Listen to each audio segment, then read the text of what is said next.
Chapter 11. September 7th, 1793. Great numbers of the citizens have shut up their houses and fled into the country. Letter of Ebenezer Hazard, Philadelphia, 1793. With only one half-starved horse pulling us, it took nearly an hour to be clear of the city line. The dry road was rutted from the wagons and carriages which had fled before us. The insects were vicious. I smacked them on my arms and legs until my skin stung. Grandfather took out his handkerchief and mopped sweat off his face and neck. I waved away a mosquito that buzzed in my ear. "It's the smell of that baby," I said. "His drawers are full, and it's attracting every bug for miles." Grandfather chuckled. The laughter caught in his throat and made him cough. I watched with alarm as his face reddened. I pounded his back until he raised his arm in protest. "I'm fine, child, I'm fine. No need to beat me senseless." The farmer turned around in his seat and glared at them. "He ain't sick, is he? I'll not have fever victims in my wagon." "Take care you don't drive off the road. We're fine back here. Mind your horse," I snapped. Grandfather raised an eyebrow. "You're turning into a regular scold, Mattie Cook. You sound like your mother, ordering menfolk around." "Some menfolk need ordering." "That they do." He straightened his legs as best he could between the baskets and clothing bundles. "I propose we enjoy our carriage ride in the country. It would hardly be proper to remove my coat, but if I can beg my lady's indulgence, I will unfasten a button or two." His stiff fingers fumbled with the pewter buttons until they released and he could breathe with ease. "There," he sighed, "that's better. It's time to review your soldiering lessons." I groaned. From my crawling days, Grandfather had taught me all the tricks of the American and the British armies, and quite a few from the French. Again and again and again. It would do no good to argue. I was his captive. "A soldier needs 3 things to fight," he continued. He held up 3 fingers and waited for my response. 1, a sturdy pair of boots, I said. 2, a full belly. 3, a decent night's sleep. Grandfather thunked his boots on the floorboard. "Hey!" protested the farmer. "My boots are sound." Grandfather belched. "Tsk, tsk," said the farmer's wife. "Eliza fed me breakfast enough for 2 blacksmiths." He pulled the brim of his hat down over his eyes and settled back against a rolled-up mattress. "And now I'm going to get some sleep before our coachman delivers us unto the joys of the Ludington family barnyard and their odoriferous pigs." "Pigs!" echoed King George. I settled in alongside him so my head rested on his chest. The rhythmic turning of the wagon wheels, the hum of insects in the barley fields along the road, and the beat of Grandfather's heart blended into a lullaby. I woke when the wheels stopped turning. I had to shield my eyes from the sun. "Why are we stopping?" I asked. The farmer didn't answer, but pointed up the road.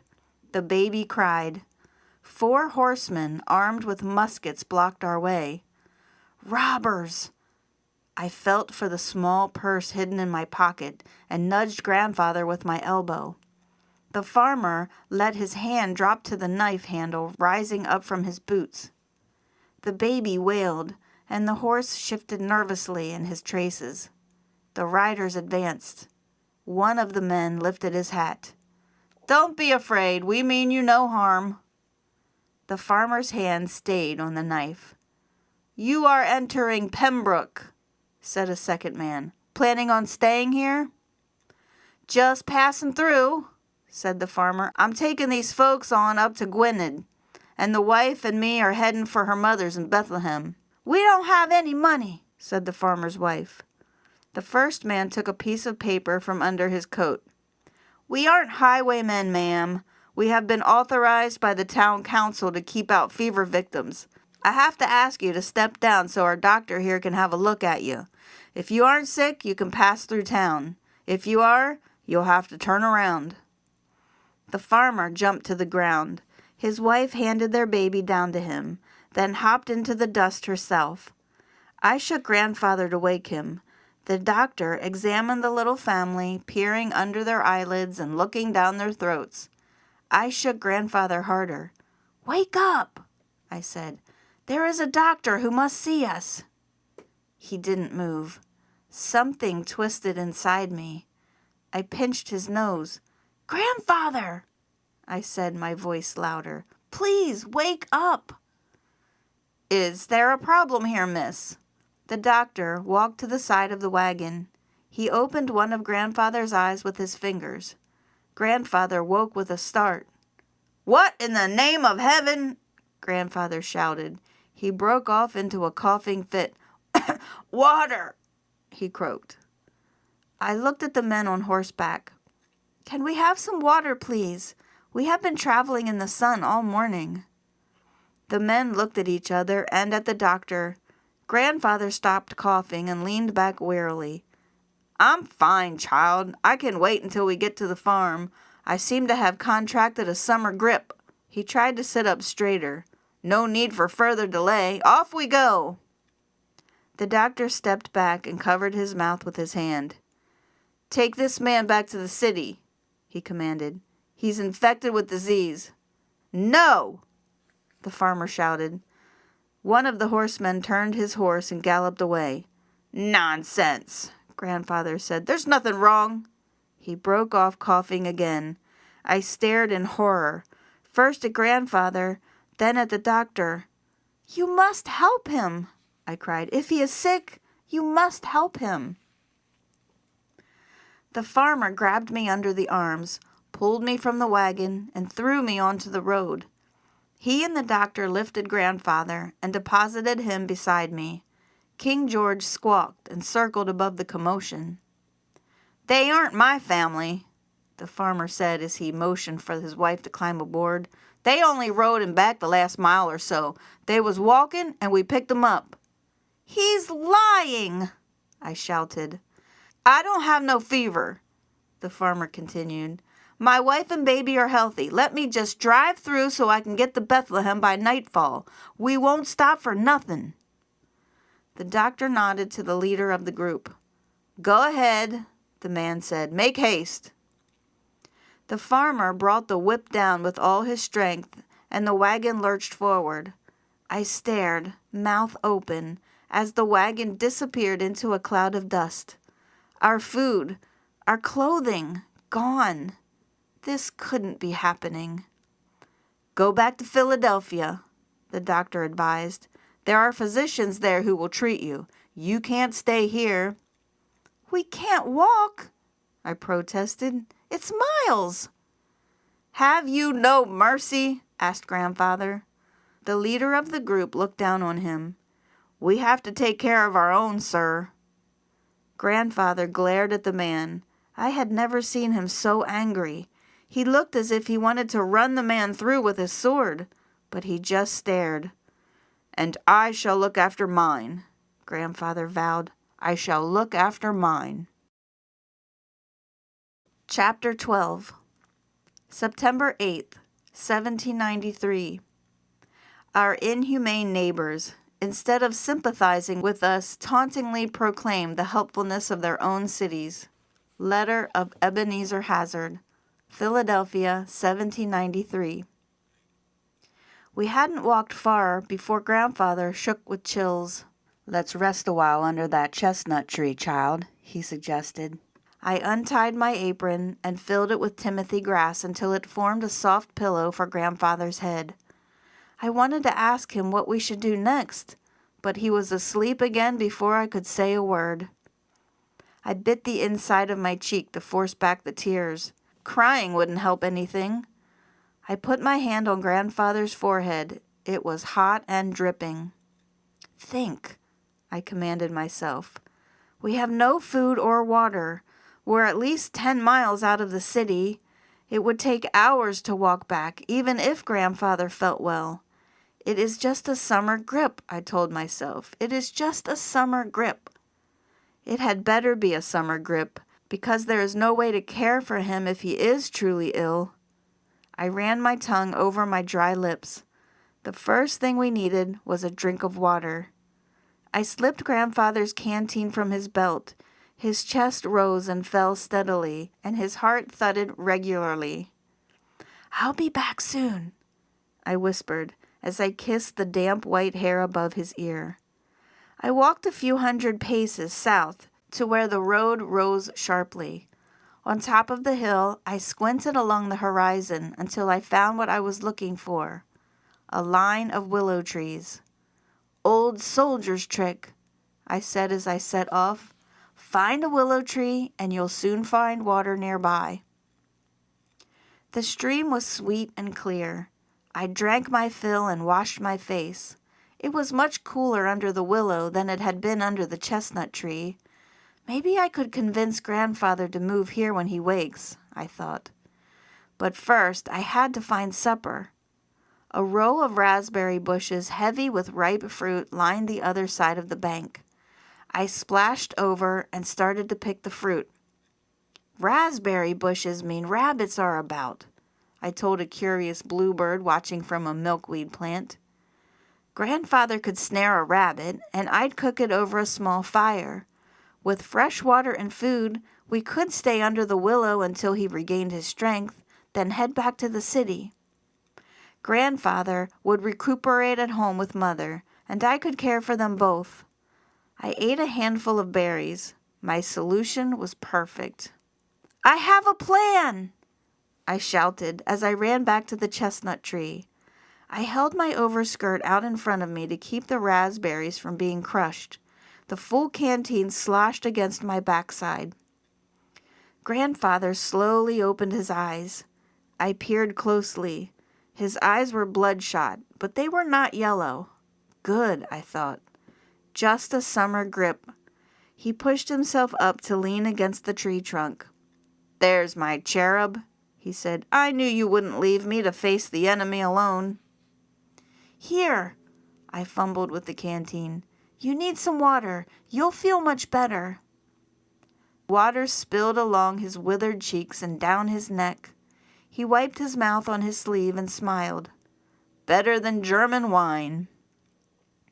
"I have raspberries, too," I said. "Sit close to me, child," he said. "I want to see your face." I made myself comfortable in the dirt and shared the berries with him. King George swooped down to help himself to dinner. "I found a stream of fresh water, like a soldier would, by following the willows. It's beautiful and cool and peaceful. We'll go there after the sun sets. Once you recover your strength, we'll go home and you can rest in your own bed." Grandfather slowly raised the raspberry to his mouth. A mockingbird in the meadow whistled, and King George took off in pursuit. Cicadas and crickets sang farewell to the sun, slipping toward the west. "I'm a fool," Grandfather said. "Pardon me?" "I'm a fool," he repeated. "Worse, an old fool. Lucille was right all along. I should have paid more attention. General Washington used to say my only fault was stubbornness.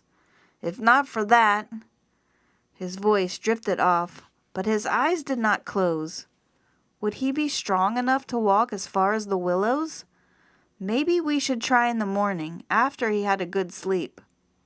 We sat in the cooling quiet as the stars crept out from the mantle of night. "I am concerned for your future," he said. "We must form our battle plans, both for this skirmish and the rest of the war." I waited for his advice. It did not come. That scared me more than anything. He was waiting for me to decide what to do. "We'll move camp tomorrow," I finally said. He nodded. "Whatever you say, Captain." Chapter 13, September 10th, 1793. American ladies require a peculiar mode of education. Dr. Benjamin Rush. Speech to the Young Ladies' Academy of Philadelphia. The mockingbird whistled, and I woke with a start. I laid my hand on Grandfather's chest. His heart beat like a battle drum. My throat was parched, but the canteen was empty. I set off for the stream, King George fluttering behind me. I hoped Grandfather would sleep a while. "Pretty Mattie, pretty Mattie," the creature called. "What do you want?" I muttered. How could I get Grandfather to a doctor? If only I could send word to Eliza, she could arrange for a carriage with a doctor and food and a clean shift. A breeze rattled through a cornfield, lifting the leaves like outstretched arms. King George landed on my shoulder. "Tea, Mattie! I need tea!" I brushed him off. "Hush, you foolish creature, or I'll make a pillow out of you." Mother thought I was safe at Gwynedd, slapping the pigs and hoeing the fields. Would she worry when Grandfather didn't return? I kicked a rock down the road. Why couldn't I have acted strong and calm like Eliza instead of blubbering like a baby? I disgusted Mother. She knew I was weak. I bet she wanted sons. Instead, she got a backward, lazy girl child. I kicked the rock deep into the brambles. I shook my head to rid it of the dark thoughts. I would only consider the good. Mother was surely getting stronger with every hour. Grandfather and I would find a carriage or wagon that would give us a ride to the Luddingtons. When we arrived, we would find a letter from Mother telling us that all was well and we could go home. I took a deep breath. It felt better to think about pleasant things. Mattie child, buy me rum." King George landed on a wild rose bush. "Go on with you, flea bag. Find us a pot of porridge or an apple pie." I worked my way around a patch of thistles. The sun burned off the haze and the dew vanished. My stomach rumbled. If only that blasted farmer had left our food hamper, along with cinnamon buns. Eliza had packed hot cakes and ham, a crock of cherry preserves, another of garlic pickles, and a hard ball of cheese carefully wrapped. I reached the stream hungry, hot, and tired. With no prying eyes around, I slipped off one of my petticoats, washed it in the water, and hung it over a willow branch to dry. I waded in up to my knees and stood until my toes felt as if they were in a snowbank. What would Nathaniel think if he saw me like this? Would he think me a finer catch than any trout? When the cold became unbearable, I climbed out of the water to pick berries. It was hard not to think of our kitchen table with bowls of oyster stew or corn soup, a platter of duck, sweet potatoes and buttered beans, Indian pudding with molasses, or better yet, apple butter Betty with extra sugar on top. The sound of fish leaping from the water interrupted my fantasies. I turned in time to see scales reflecting the sunlight as the fish slid downstream. Fish! But how to catch one with neither line nor hooks? Where was Nathaniel Benson and his fishing pole when I needed him? My wet petticoat swayed in the breeze. It would have to do. I tried to rip open the seam with my teeth, but the tiny stitches that Mother had sewed would not yield. Another fish wiggled to the top of the water to gulp down a water bug. If I had sewn the skirt, it would have been easy to tear apart. Instead, I would have to use it whole. I pulled the drawstring at the waist tightly until I could barely poke my thumb through the opening. I would hold open the hem and pray an unusually stupid fish would swim into the trap. "I bet no soldier ever thought of this one," I said, wading back in the water with my improvised net. My feet iced right away, and it was hard to find a comfortable position. I had to bend over at the waist, wave the petticoat in the water to make it float, then stand without moving. I wiggled my toes to bring some feeling back in them. How could my feet be so cold while my head was so hot? A bee buzzed in front of my face. In the distance, I heard a carriage escaping from Philadelphia. Food first, rescue second. I blew the bee away. Where was that stupid parrot? He could be useful and feast on this pest. A fish brushed against my ankle. Come, little fishy, come down, I murmured. My arms shook from the effort of holding the petticoat open. The fish paused at the edge of the net. Just a few more inches. That's it. Keep swimming. The bee landed on my mob cap just above my eyebrows. I concentrated on the fish. You're almost there, my little fried breakfast. Don't stop now. I prepared to close the petticoat and trap the fish inside. 1, 2, tea, Mattie! King George swooped straight at my head and snatched the bee. The explosion of feathers in my face sent me crashing into the water. I came up sputtering and saw the trout flick his tail and head downstream, where there were no girls with petticoats and no parrots. I'll roast you, I shouted at the king, shaking my dripping petticoat in his direction. Fresh thing, he replied. There was no time to try for another fish. Grandfather was alone and without water. I filled the canteen, scoured the bushes for the last berries, and hurried back. Grandfather's eyes were still clear, but his nose was red and his throat raspy. Cold, he said. Cold? Are you cold? How could he be cold? The sun had nearly dried my wet skirts. He shivered. Shall I make a fire? He closed his eyes and nodded. Even the effort of speaking a few sentences had exhausted him. At home, I would borrow a burning twist of paper from a neighbor when all the fires in the house were cold. I couldn't remember the last time I saw a fire started with flint and tinder. I didn't even have flint and tinder. Grandfather shivered and moaned. I washed his face and neck with the damp petticoat that didn't catch fish. It seemed to comfort him. Is there anything to eat? I coughed and shook my head. All we have are these berries, Grandfather. Of course, I forgot. He ate a few. We need food. I thought about telling him how close I had been to capturing that trout, but I hated to admit defeat. Grandfather struggled to remove a pouch from his vest. There must be a farm hereabout. Pay for a meal and the loan of a few blankets. I can't leave you. You look worse. He held up his hand. I'll be fine. I'll sit here and watch the wind blow. Think about old friends. We need food and blankets. Off with you. The sun was at its highest as I set out on my search. It felt like a bonfire spitting embers on my head. I took the first narrow road that branched off toward the east, sure that it would lead to a farm. The man hoeing a field of potatoes took one look at me and ran off. I followed him to a farmhouse, but the door was locked. Go away! Shouted a voice inside. We have children in here. We can't help you if you have the fever. What was wrong with the world? Would I next see birds flying backwards, or cows crocheting doilies? I walked on, stopping now and then to cough or rest my legs. The heat rolled to the horizon like waves toward shore.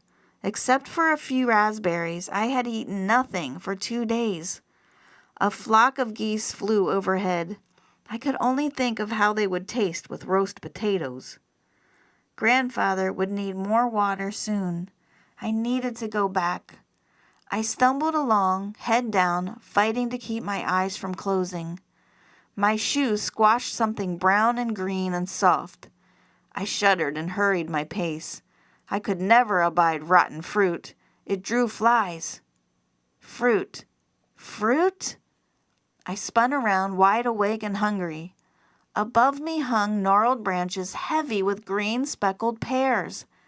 I grabbed one and bit into it, ignoring the juice that ran down my fingers and chin. I gathered as many pears as I could carry and set off with new energy to find Grandfather. With food, we could hold out for days. I didn't notice when the pears grew heavy. By the time the chestnut tree was in sight, they felt like tiny anvils weighing me down.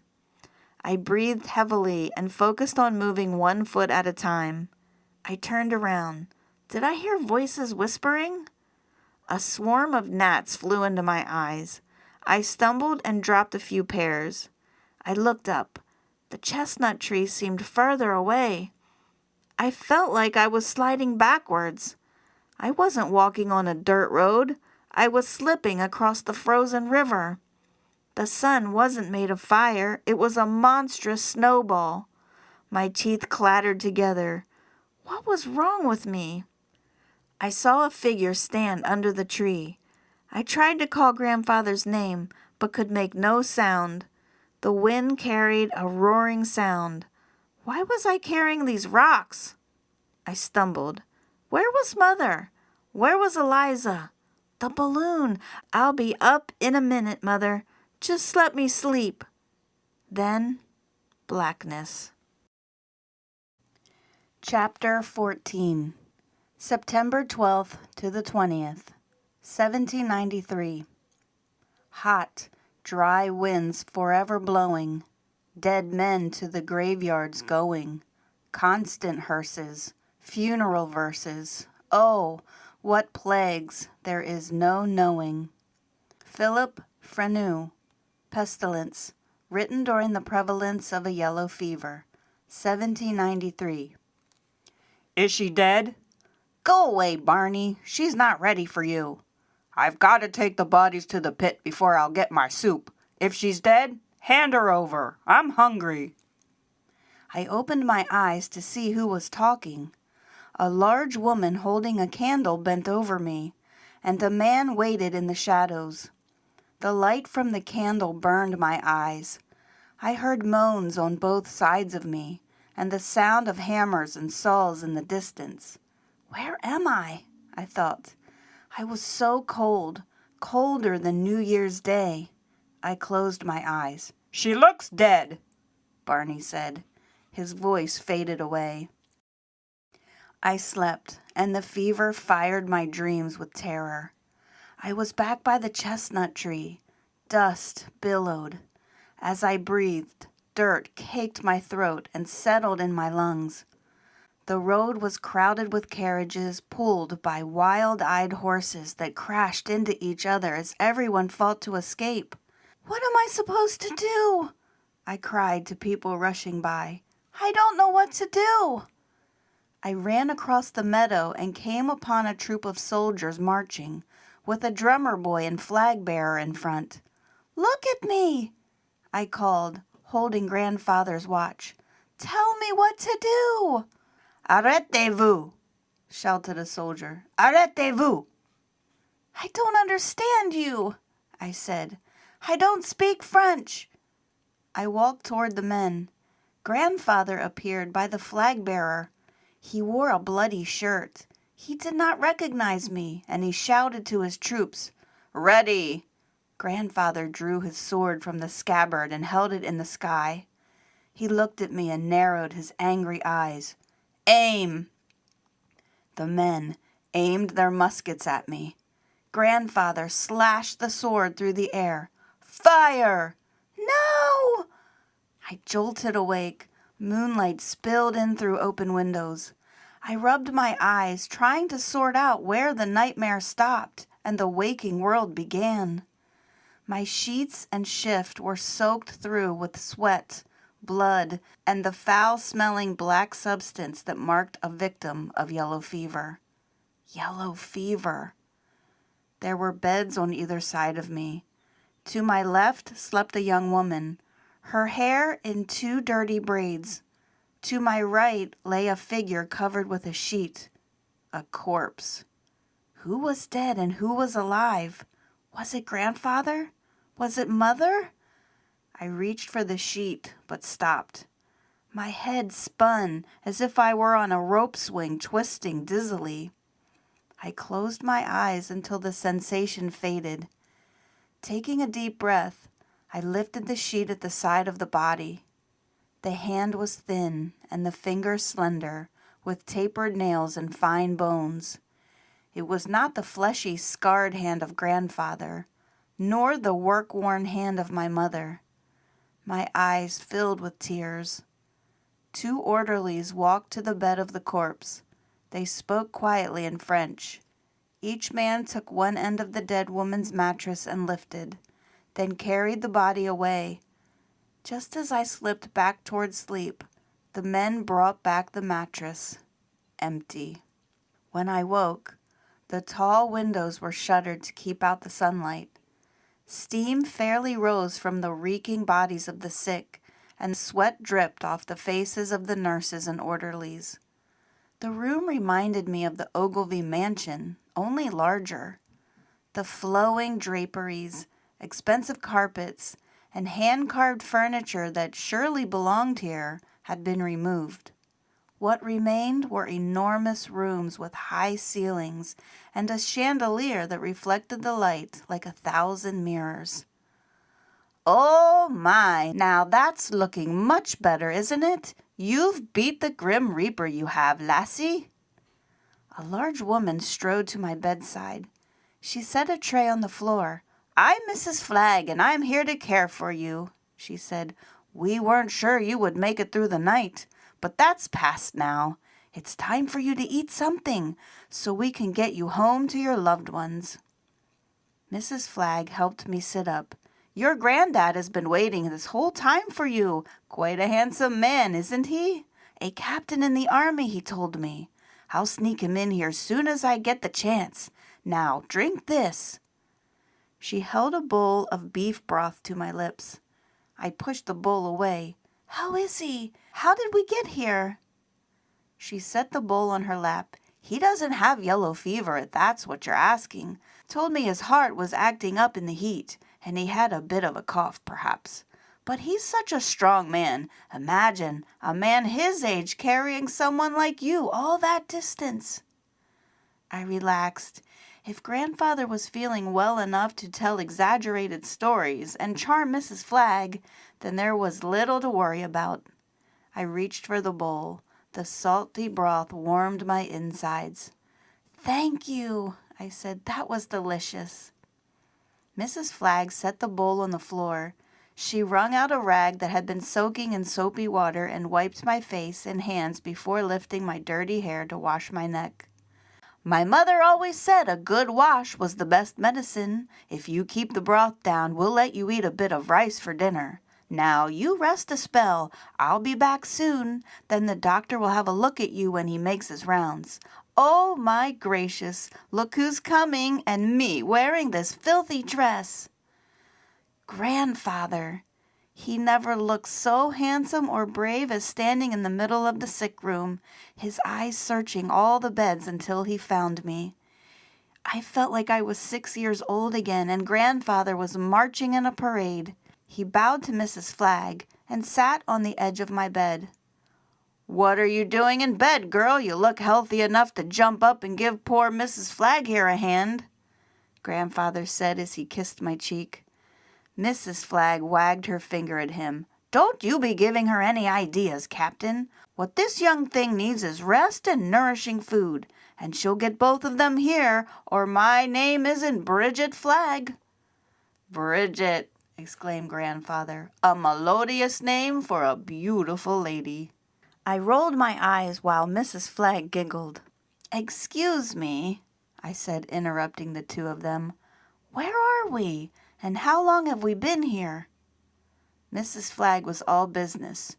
"No one has told you, poor little chickie. You're at Bush Hill, and a good thing it is you are." "Bush Hill? We must leave," I said as I pulled the blanket off my legs. "We must go. This is a dangerous place. Grandfather, take me home." I tried to stand, but my legs gave way. Now, Mattie," Grandfather stammered. Mrs. Flagg took me by the shoulders and sat me back down.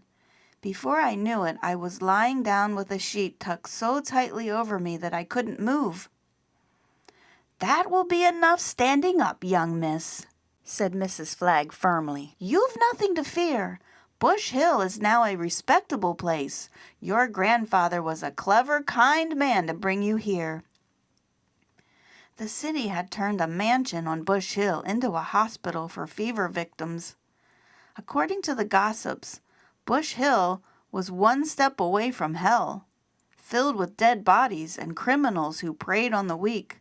It was a place to stay away from, not a place where a young girl should lay about and sip broth, even if her grandfather was mooning over her nurse. Mrs. Flagg lifted a mug of cool tea to my mouth. You listen to me. This here Bush Hill is not the same Bush Hill of last week. Mr. Stephen Gerard, Lord bless his name, has taken over and turned this into a right proper hospital. All them thieving scoundrels have been driven off. You're lucky you were brought here. We have doctors, nurses, medicine, food, everything a fever victim needs, and we have enough problems without you running off the ward. Grandfather coughed, and I handed him my tea. He emptied the cup and handed it back to me. Mattie knows all about Stephen Gerard, he told Mrs. Flagg. He has visited our fine establishment several times. Indeed, it has been my honor to break bread with him. Break bread? Since when did he call stuffing down Eliza's cinnamon rolls in the same room as Stephen Gerard and 20 others breaking bread? Grandfather did admire Mr. Gerard. That much was true. Gerard was a rich Frenchman with a finger in every pie. He was a merchant, an importer, and a banker. But what did Mr. Gerard have to do with Bush Hill? He came through here like a hurricane, he did, Mrs. Flagg explained. He fired the slovenly devils who caused all the trouble. Then he ordered repairs on the water pumps, hired good folks like me, and laid in supplies. We even have a fancy French officer, Dr. Deveze, who supervises the patients, and Mrs. Seville for our matron. With a name like Bridget, you are surely not French, are you, Mrs. Flagg? Asked Grandfather.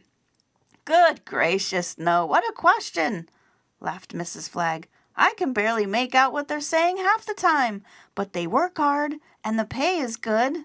And I'll tell you this, she said, leaning closer and lowering her voice. You'll hear folks say that Dr. Rush is a hero for saving folks with his purges and bloodletting. But I've seen different. It's these French doctors here that know how to cure the fever. I don't care if Dr. Rush did sign the Declaration of Independence. I wouldn't let him and his knives near me. I shivered as I remembered the blood Dr. Kerr had drained from Mother. Maybe Grandfather should return to the house and bring her here. What if Dr. Kerr bled her too much? Does Mother know I'm here? I asked. Grandfather sat down on my bed. It's quite a topsy-turvy time we're in, my sweet. We've been gone from home nearly 5 days now. What? 5 days? Mrs. Flagg gently pushed me back on the pillow. Easy, child. Much has happened, Grandfather continued. Once you were installed here, I rode into the city to see Lucille, tell her where you were. He paused to cough. I found the house locked up tight as you like. Knowing her, she rode out to Ludington's to join us. I sent a letter yesterday. Mrs. Flagg picked up the tray. There you go. Everything is right with the world. You might not hear back from your mother for a while, though. The post has become most unreliable. She said something else, but I could only hear buzzing. My eyes closed against my will.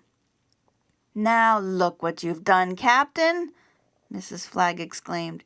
Here we are chatting like magpies and your darling granddaughter still so sick. Grandfather patted my head. Sleep well, child.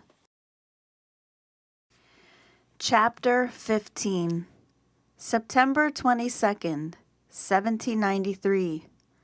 Wives were deserted by husbands, and children by parents.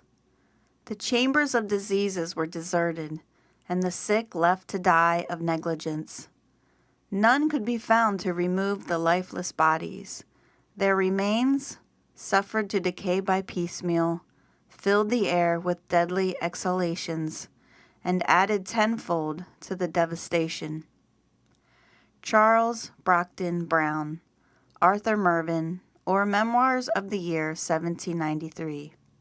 For long days and nights, stories flew over my head as I slept in my narrow bed at Bush Hill. Nurses and doctors, weeping relatives, and volunteers from the Free African Society whispered their sorrows. They echoed around the beautiful hall with the glittering chandelier. They told of a small child found huddled around the body of her dead mother. As volunteers placed the mother in a coffin, the child had cried out, "Why are you putting Mama in that box?" They had to turn the child over to a neighbor and take the mother away for burial. They told of the dying man who pulled himself to the window of his bedchamber and begged people to bring him a drink of water. Many passed by, hurrying away from the sound of his voice, until a brave soul entered the house to help him. They told of thieves who crept in and stole jewelry off the dead and dying. They told of good people who refused to take any money for helping strangers, even though they themselves were poor and near destitute. They told of the mighty who had fallen ill. Secretary of the Treasury, Alexander Hamilton, and Dr. Rush himself, both had recovered, though Dr. Rush's sister had died. Hamilton had fled the city. They told of terror, patients who had tried to jump out of windows when the fever robbed their reason, screams that pierced the night, people who were buried alive, parents praying to die after burying all their children. I laid my pillow over my head to protect myself from visions of the dead, but I could not breathe. No one told stories of a painter's assistant named Nathaniel or a cook named Eliza. No one told of my mother. A breeze stirred through the open window, and the crystals of the chandelier struck a gentle chord. The voices faded. On the 10th morning, I was visited by a French doctor, Dr. Deveze. He did not carry a lancet or bowl. He seemed most concerned with the color of my eyes and tongue, and the temper of my pulse. He grunted with satisfaction. "She will live," Dr. Deveze said. He turned to Mrs. Flagg. "She stays here one more night, then move her to the barn. You have the hunger?" he asked me. "Yes," I answered. "I'm famished." "Feed this girl," he said with a smile. "It is good to see a patient who eats." He patted my hand and moved on. Excuse me, please," I called after him. What would happen to me? Did we have to walk to Gwynedd? How could we get home? My voice was too weak to carry far, and the doctor was already concentrating on the next jaundiced face. "What's the trouble, love?" asked Mrs. Flagg as she brought a dinner tray. As I poured out my concerns to her, she tucked the napkin under my chin. "Too many questions. You'll make yourself sick again. There is only one thing for you to worry about. Finishing this here meal. You won't be leaving here for a few days at least. You can't solve tomorrow's problems today, but you can put some meat on those skinny bones." I nodded and dug into my supper. It didn't take long to finish the small portion of mutton and bread. When it was gone, Mrs. Flagg handed me a bowl of rice and boiled prunes. "It's got a wee bit of sugar on it," she whispered. "Young ladies need something sweet, and when you're done with that, you'll have a good wash and move to your new bed over in the barn." The barn wasn't at all what I imagined. The faint smell of manure was everywhere, but the walls were whitewashed and the dirt floor swept clean. The oak doors stood open to let in sunshine and whatever breeze there was. Thick stone walls kept the inside as cool as a cellar. I preferred the smell of hay and horses to the death stench of the hospital. It was a relief to be around people who had the strength to sit up and didn't cry out in pain. Grandfather looked in on me several times a day. I think he was uncomfortable being around the sick. Mrs. Flagg filled me in on his activities. He helped to organize the delivery of food and the burning of filthy mattresses and rags.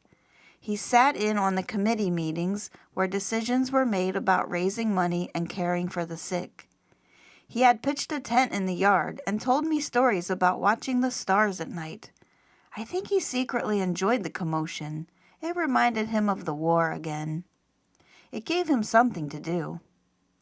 I would gladly have joined him, but I was too tired. I spent several days eating mutton that tasted like sawdust, picking bugs off my blanket, and sleeping. I did not have any more nightmares, but I always woke confused, thinking I was surrounded by people I knew instead of sick strangers. Once I thought I saw Nathaniel, but it was another nameless orderly. I wondered if I were being haunted by ghosts. How had Nathaniel fared? Was he lying in a sickbed thinking of me? Doubtful. He was probably painting flowers for one of Master Peel's daughters who watched him with stupid cow eyes. I couldn't remember where I had put his painting before we left home. Had I shown it to Mother? What if she found it? Would she burn it? Thinking of Mother made me twist and turn restlessly. She had not responded to the letters Grandfather sent to the Luddingtons. I could see her ordering the Luddington pigs to march in a straight line, or replanting their cornfields in orderly rows. If I had recovered from the fever, surely she was on her feet again. Unless... I couldn't think of that possibility. But why hadn't she written? Maybe she was glad to be rid of me for a while. Eliza would miss me, but I had no idea how to find her. Some thought that black-skinned people couldn't get yellow fever, but I had seen 2 sick in the hospital. Eliza lived close to the river, where the disease had started. Who would take care of her if she were sick? Every day I felt stronger and had more questions. By the 6th morning, I felt ready to explode with frustration. I left my bed for the first time and walked to the necessary without assistance. This was a sweet victory. After lunch, I was visited by Mrs. Flagg and a frowning clerk with a spotted face who carried an account book, an ink pot, and quill.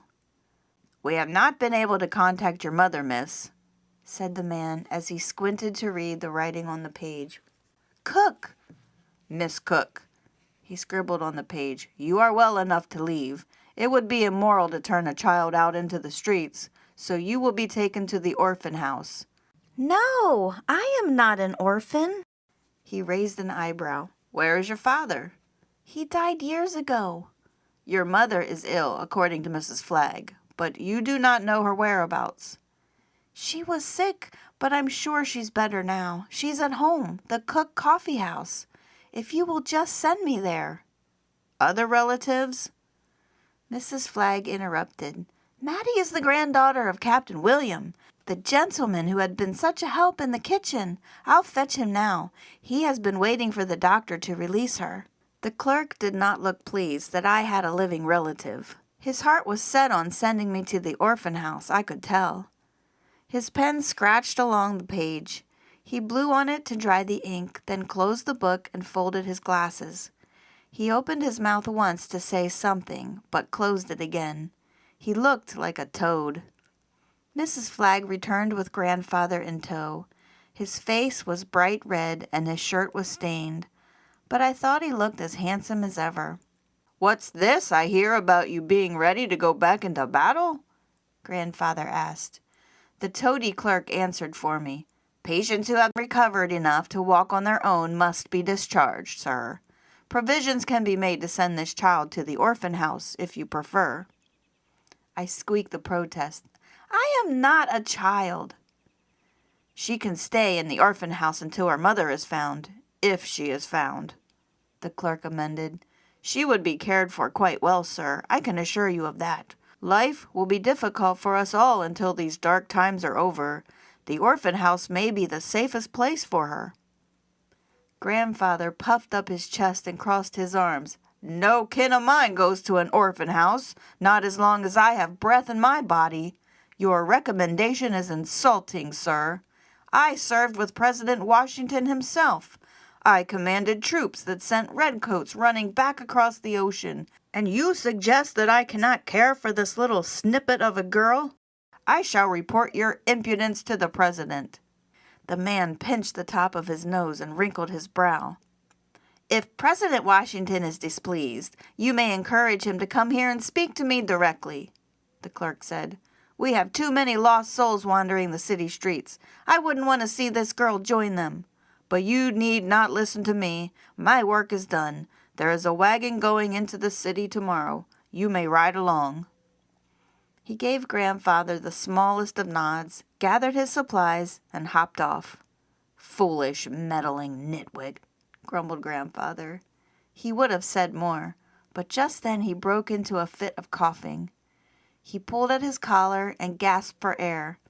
Mrs. Flagg pushed him down to sit on my bed, and I pounded his back in alarm. When the fit passed, he sat motionless for a moment, then opened his eyes. "Look at the two of you," he laughed. "What? Did you expect me to expire right here? No such luck. I've got a girl to care for, and—" he lifted Mrs. Flagg's hand to his lips, "a lady whom I've promised to take to a ball one day." Mrs. Flagg dissolved into giggles that reminded me of the Ogilvy sisters.